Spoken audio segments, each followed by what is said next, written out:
بالله السميع العليم من الشيطان الرجيم. بسم الله الرحمن الرحيم. الحمد لله رب العالمين، نحمده ونستعينه ونستهديه ونستغفره ونعوذ بالله من شرور أنفسنا ومن سيئات أعمالنا. من يهده الله فلا مضل له ومن يضلل فلا هادي له. أشهد أن لا إله إلا الله وحده لا شريك له، وأشهد أن سيدنا محمدا عبده ورسوله. اللهم صل وسلم على سيدنا محمد وعلى آله وأصحابه ومن تبعهم بإحسان إلى يوم الدين. سبحانك لا علم لنا إلا ما علمتنا إنك أنت العليم الحكيم. وقال رب اشرح لي صدري ويسر لي أمري واحلل عقدة من لساني يفقهوا قولي. ولا حول ولا قوة إلا بالله العلي العظيم. أما بعد. السلام عليكم ورحمة الله وبركاته. Alhamdulillah, banyak syukur kepada Allah Subhanahu wa Ta'ala atas kesempatan yang ada sebelum daripada Jumaat ini. Mudah-mudahan Allah Subhanahu wa Ta'ala memberkati kita dan Allah Subhanahu wa Ta'ala memberikan kebaikannya kepada kita, dan mudah-mudahan kebaikan itu dapat sama-sama kita gunakan ketika mana hidup kita di dunia ini dan di akhirat nanti, insya-Allah. Amin ya rabbal alamin. Tuan-tuan yang dirahmati oleh Allah Subhanahu wa Ta'ala, dalam Al-Quran daripada surah At-Taubah ayat yang ke-17, Allah Subhanahu wa Ta'ala menyebut, ayat yang ke-18 Allah Subhanahu wa Ta'ala menyebut, innama ya'muru masajidallahi man amana billahi wal yawmil akhir wa aqama as-salata wa ata az-zakata wa lam yakhsha illa Allah fa'asa ulaika an yakunu minal muhtadin. Sadaqallahul azim. Yang bermaksud, sesungguhnya mereka yang memakmurkan rumah Allah Subhanahu wa Ta'ala, mereka yang mengimarahkan rumah Allah Subhanahu wa Ta'ala, terdiri daripada mereka yang beriman kepada Allah. Mereka yang beriman kepada Allah, mereka yang yakin dan percaya kepada Allah Subhanahu wa Ta'ala, dan yakin serta percaya kepada hari akhirat. Kemudian mereka mendirikan salat dan menunaikan zakat, dan mereka tidak takut melainkan mereka hanya takut kepada Allah Subhanahu wa Ta'ala sahaja. Fa'asa ulaika an yakunu minal muhtadin. Maka golongan inilah, mereka inilah yang akan mendapat petunjuk daripada Allah Subhanahu wa Ta'ala. Para hadirin yang dirahmati oleh Allah Subhanahu wa Ta'ala, sekiranya kita tergolong di kalangan yang pertama beriman kepada Allah, yang keduanya adalah percaya kepada hari akhirat, walaupun kita tidak ada pengalaman melihat hari akhirat, walaupun kita tidak pernah melihat Allah Azza wa Jalla, tetapi kita orang Islam. Di dalam Islam ada satu nama yang namanya iman. Bagi mereka yang mempunyai iman di dalam diri, walaupun tidak pernah melihat, mereka tetap kena percaya dan yakin bahawa Allah Subhanahu wa Ta'ala itu ada, dan hari akhirat walaupun kita tidak ada pengalaman, tetapi hari akhirat tetap akan berlaku. Dan apa yang diceritakan oleh Allah Subhanahu wa Ta'ala dalam Al-Quran tentang hari akhirat nanti, kita akan merasainya, sama ada daripada pihak yang baik ataupun dari pihak yang sebaliknya. Para hadirin yang dirahmati oleh Allah Subhanahu wa Ta'ala, dan golongan ini juga mereka tidak takut selain daripada Allah. Cabaran yang mendatang, ujiannya mereka akan tempuhi dan percaya dengan qada dan qadar daripada Allah Subhanahu wa Ta'ala. Sekiranya ketentuan Allah kepadanya baik, maka dia bersyukur, dan sekiranya ketentuan Allah Subhanahu wa Ta'ala kepadanya sebaliknya, maka dia reda kepada Allah Subhanahu wa Ta'ala. Kita nak menjadi manusia yang reda sangat-sangat susah. Nak menjadi manusia yang bersyukur senang. Sebab apabila Allah Subhanahu wa Ta'ala memberikan satu-satu nikmat yang kena dengan hati kita, yang seronok dengan nafsu kita, yang baik untuk kita, maka kita kadang-kadang bersyukur, kadang-kadang sujud syukur lagi kepada Allah Subhanahu wa taala di atas apa yang Allah Taala anugerahkan kepada dia. Tetapi berapa ramai apabila Allah Subhanahu wa taala memberikan ujian, bila Allah Subhanahu wa taala berikan ujian, waktu inilah dia kadang-kadang menjadi manusia yang tidak reda kepada Allah. Tetapi ada juga kebanyakan manusia apabila diuji dengan perkara yang dia tak seronok, kadang boleh mendekatkan diri dia kepada Allah berbanding dengan keseronokan yang dia dapat. Kadang-kadang kita dapat nikmat, satu-satu nikmat, kita lupa kepada Allah. Ada juga jenis ni, dia lupa kepada Allah, dia tak ingat Allah, dia seronok dengan apa yang dia dapat. Tapi bila Allah Subhanahu wa taala uji dia, waktu tu lidah dia tidak henti-henti menyebut Allah, Allah, Allah dan Allah. Waktu itulah dia banyak berdoa dan waktu itulah dia banyak bermunajat kepada Allah. Bila di saat dia diuji. Dalam dua situasi ini, maka lebih baik kita diuji daripada kita diberikan nikmat. Kerana bila kita diuji, maka kita ingat kepada Allah. Bila kita diberikan nikmat, kita lupa kepada Allah. Para hadirin yang dirahmati oleh Allah Subhanahu wa taala. Kita kadang-kadang nak jadi orang yang beriman agak susah berbanding dengan nak jadi orang yang Islam. Sebab iman ini memerlukan kepada perkara yang kita tak pernah melihat, tetapi kita wajib yakin serta percaya. Sebagai contoh, kita tidak pernah melihat Allah Subhanahu wa taala, tetapi kita yakin dan kita wajib percaya bahawa Allah Subhanahu wa taala itu ada. Begitu juga dengan hari akhirat. Tidak ada pengalaman walaupun seorang di kalangan kita yang pernah merasai alam akhirat, tak pernah. Alam barzakh pun tak pernah kita. Tak pernah. Cuma yang kita pernah alam tidur je. Tidur kita memang pernah merasailah. Tapi alam barzakh tak pernah. Walaupun dibaringkan, kita tak pernah. Walaupun kita kata aku ada pengalaman, baring dalam liang lahat ada pengalaman, itu bukan alam barzakh lagi. Alam barzakh apabila kamu berpisah dengan nyawa, lalu dibaringkan dalam liang lahat, kemudian ditimbus dengan tanah, itu alam barzakh.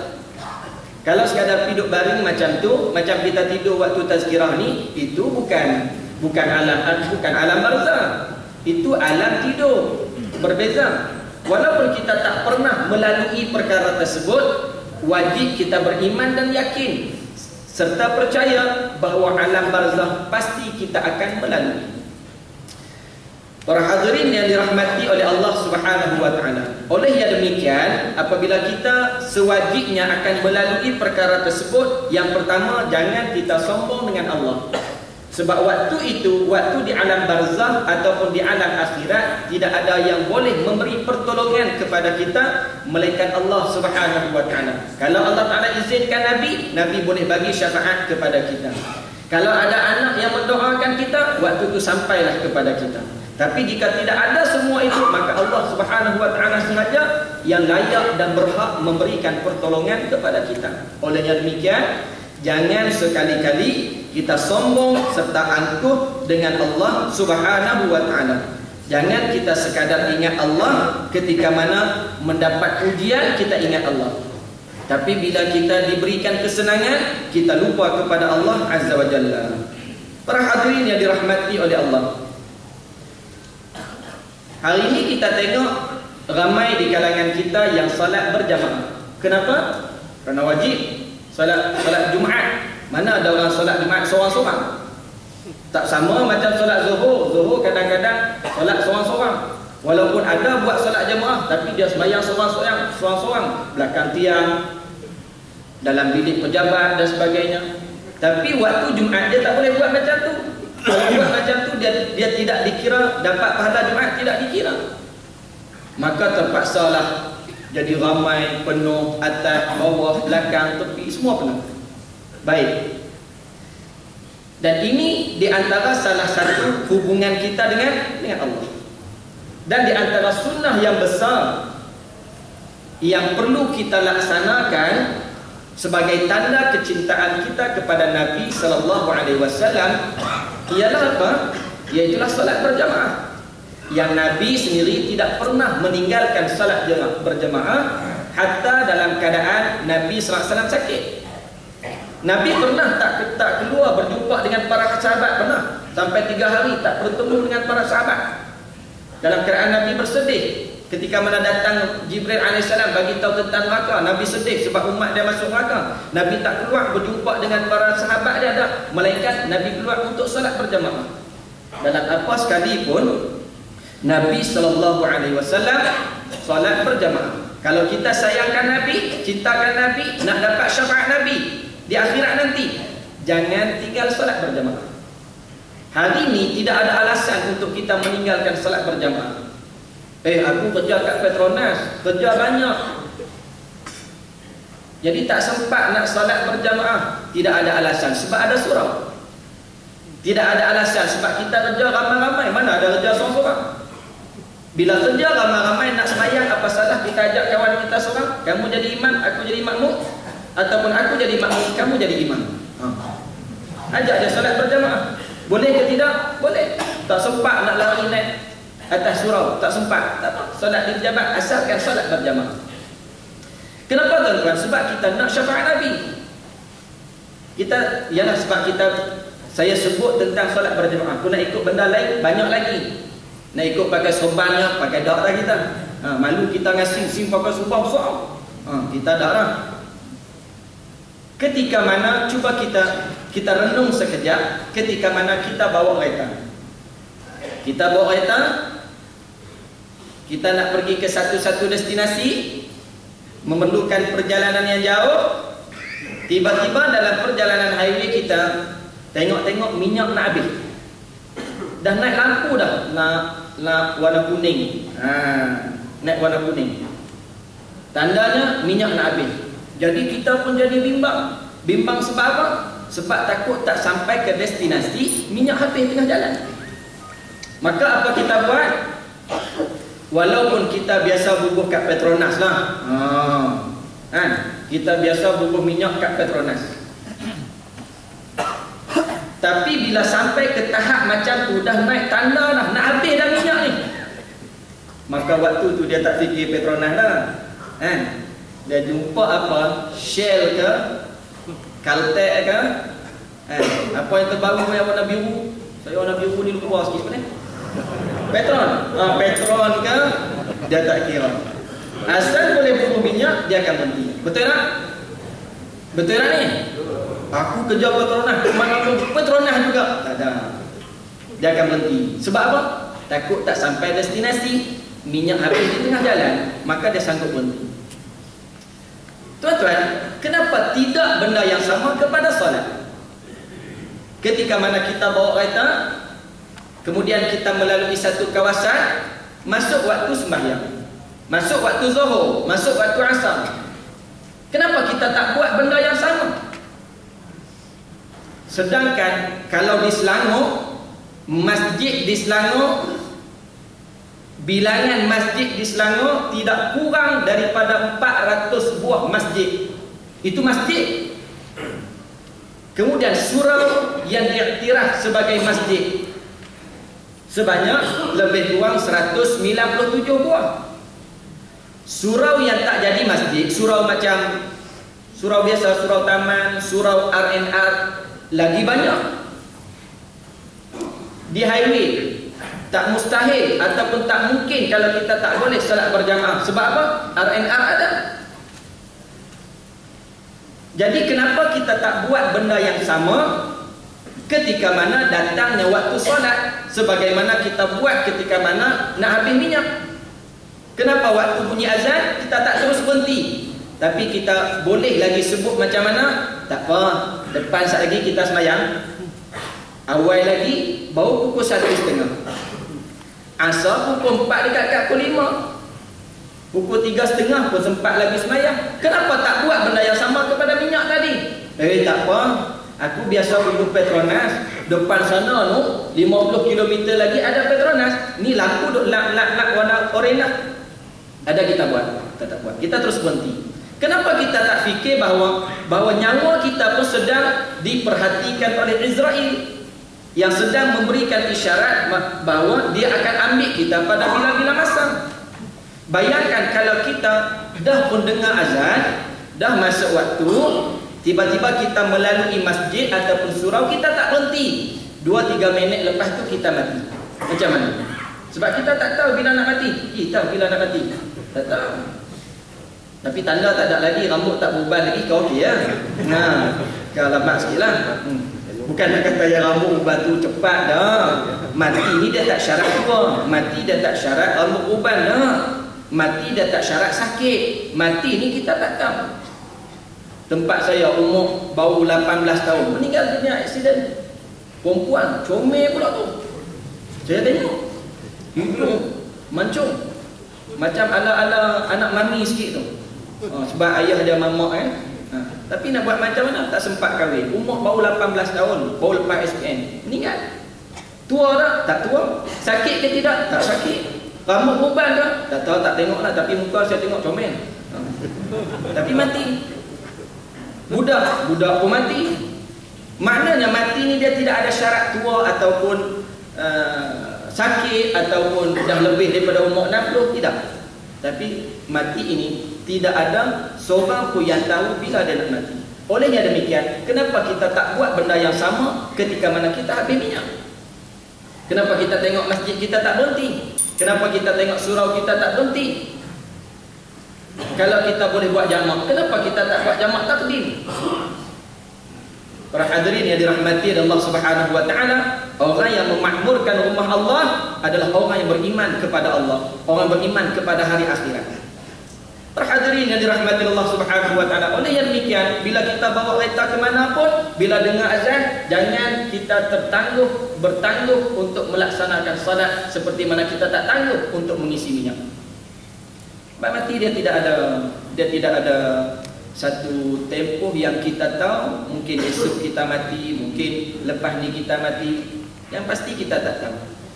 Dan yang pasti juga ianya berlaku kepada diri kita. Dan seorang sekali bakal mati, dia tak 2 kali. Oh, dia tu mati dah dulu, lepas tu hidup balik. Tak. Kalau ada yang mati kemudian hidup balik, seronok kita boleh tanya dia, macam mana alam Allah cerita sikit? Oh, dia pun cerita gini, seronok. Tapi tidak ada orang yang merasai, melainkan dia rasa terus dia tak hidup dah. Betul tak? Oleh jadi demikian, tuan-tuan pun nak mati, saya pun nak mati. Cuma beza dulu dan kemudian. Tuan-tuan mati dulu, saya mati kemudian. Ataupun saya mati kemudian, tuan-tuan mati dulu. Muslimin dan muslimat yang dirahmati oleh Allah, bila kita sebut macam tu, cuba kita tengok sekejap, lengkap ke tidak aku ni nak dapat yang terbaik di depan Allah Subhanahu wa taala? Lengkap ke tidak syarat-syarat aku ni nak dapat yang terbaik di depan Allah Subhanahu wa taala? Lengkap ke tidak aku ni nak dapat syafaat Nabi sallallahu alaihi wasallam? Lengkap ustaz. Aku setiap tahun Maulidur Rasul duduk depan sekali ustaz, takkan tak dapat syafaat Nabi? Belum tentu. Kita kadang-kadang Maulidur Rasul je semangat kita. Semangat Maulidur Rasul. Kadang-kadang duduk depan sekali. Tak pernah pergi masjid pun, Maulidur Rasul pergi masjid. Sebab apa? Ada makan kambing. Kambing berapa ekor? Sekor je. Berapa panggilan? 1 karya. Ramai je.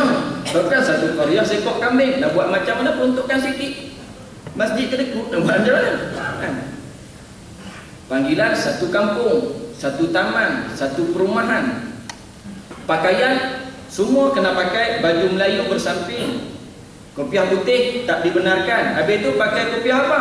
GST, geng songkok tinggi. Naik tinggi, songkok hitam. Berus dulu nak pakai tu, berus. Boh kata kepala. Butang baju Melayu sampai kat tekak ni. Baju Melayu macam hari ni sampai kat tekak, tapi tak ketat kan? Oh, Maulidur Rasul ketat. Butang besar. Sat lagi dia nak selawat pula. Selawat naik buat hijau. Ketat. Kemudian sallallahu ala Muhammad ni naik buat hijau. Peluk tak payah cerita.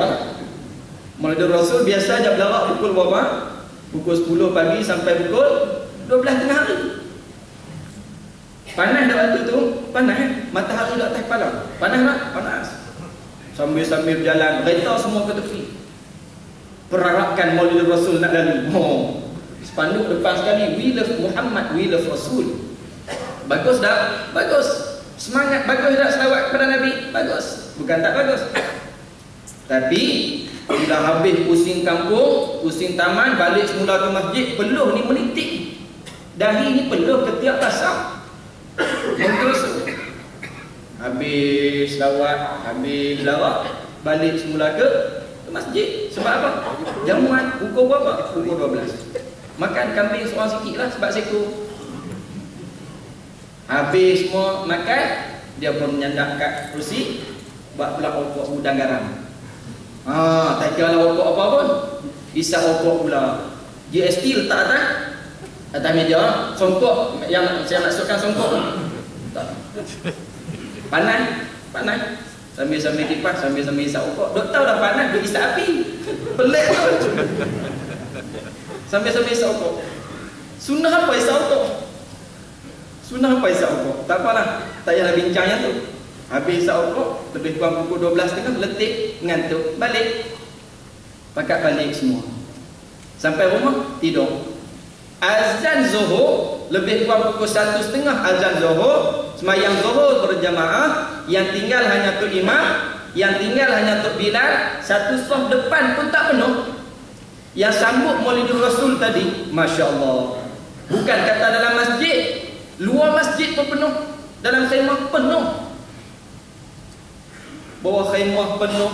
Nu tak kira hak makan di padang dan sebagainya, hak duduk tinggung makan penuh. Solat berjamaah yang merupakan sunnah Nabi, yang Nabi tak pernah tinggal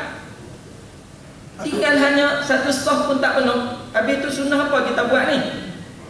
Nampak ke tidak? Bahawa kadang-kadang kita buat satu-satu perkara, dia tak jadi ibadat, tetapi sekadar jadi adat. Kalaulah itu sambutan kita, apa beza kita dengan geng-geng Abu di Mekah dulu? Waktu Siti Aminah melahirkan anak yang namanya Muhammad, sonok geng-geng Abu ni. Abu Jahal, Abu Lahab sonok. Sonoknya. Dapat anak menakan baru, anak saudara baru, nama Muhammad pula.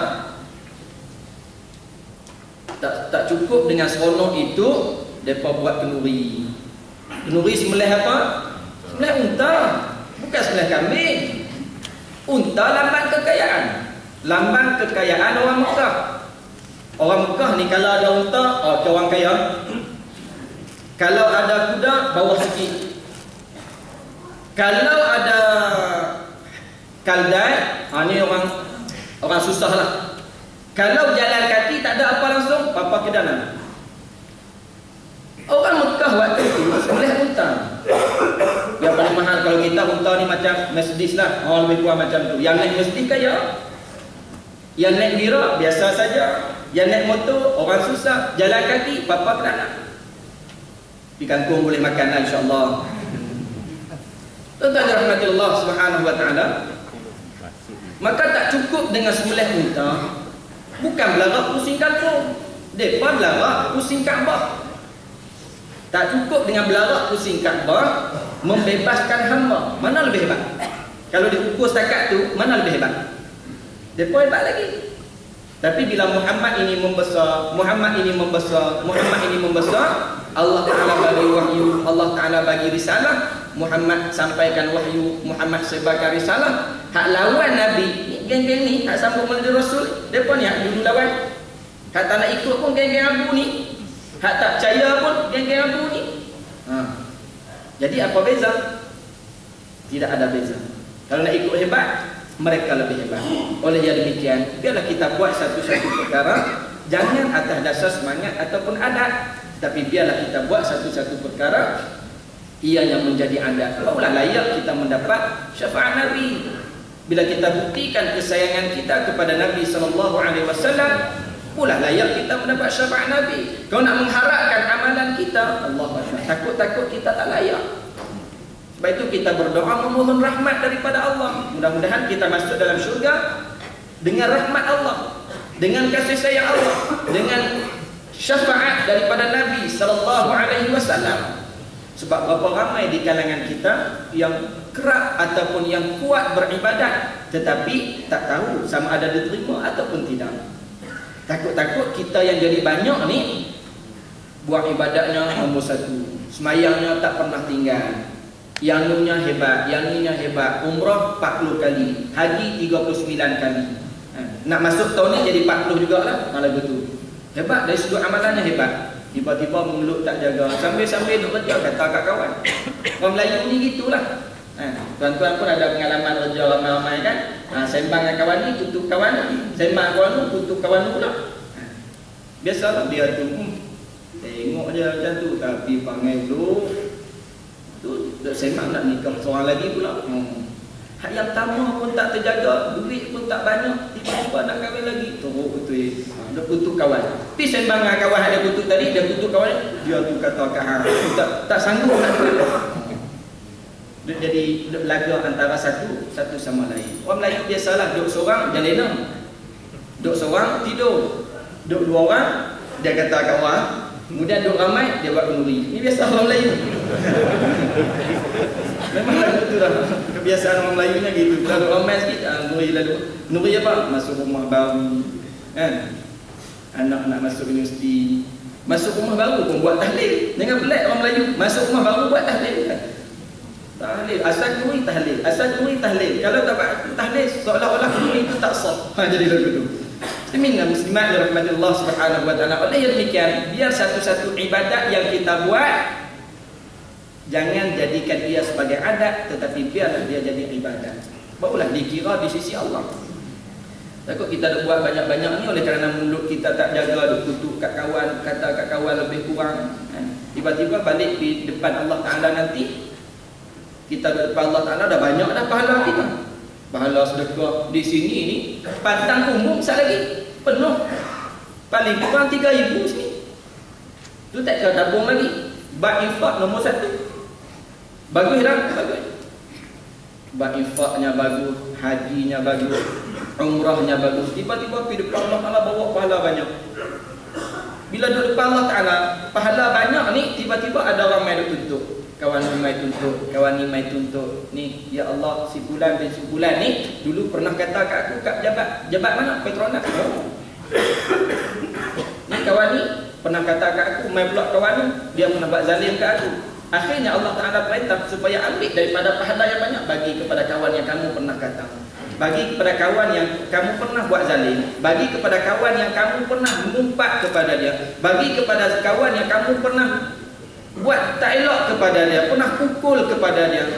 Lalu akhirnya yang tinggal kepada dia kosong. Bila kosong, waktu itulah diisytiharkan si fulan bin si fulan, walaupun waktu dia main tadi pahalanya banyak, ganjarannya banyak, tetapi dia diisytiharkan muflis di depan Allah Subhanahu wa taala. Allah. Tengok-tengok dia buat nak masuk dalam neraka. Dia ni macam Zulwan ni. Dia ni hebat ni, panggil ustaz dia. Kenapa kau duk beratok nak masuk neraka? Contoh je tuan-tuan, tapi dah lah. Sebab apa? Sebab benda-benda tadi. Oleh itu, bila kita buat ibadat, rajin buat ibadat, mulut kena jaga. Rajin buat ibadat, mata kena jaga. Rajin buat ibadat, tangan kena jaga. Rajin buat ibadat, kaki kena jaga. Sebab kita tak nak jadi orang yang muflis di depan Allah. Muflis ni macam mana? Muflis, dia pernah kaya, kemudian dia jatuh bankrupt, itu yang diisytiharkan muflis. Adapun orang yang memang susah, dia tak isytihar muflis. Tidak, muflis ni mesti dia bermula dengan kaya, kemudian dia jatuh bankrupt, itulah orang muflis. Kalau dia asyik susah dia, orang tak panggil dia tu muflis dah. Macam saya, susah, tuan-tuan kata, dia muflis dah. Kalau tuan-tuan dia wajah kat KLCC, kereta mewah-mewah belakang, tiba-tiba diisytiharkan muflis. Allah Akbar. Jangan. Mudah-mudahan kita tak tergolong di kalangan mereka-mereka yang kita sebut tadi. Para hadirin yang dirahmati oleh Allah Subhanahu wa taala. Yang terakhir, berhenti pun boleh berhenti dah.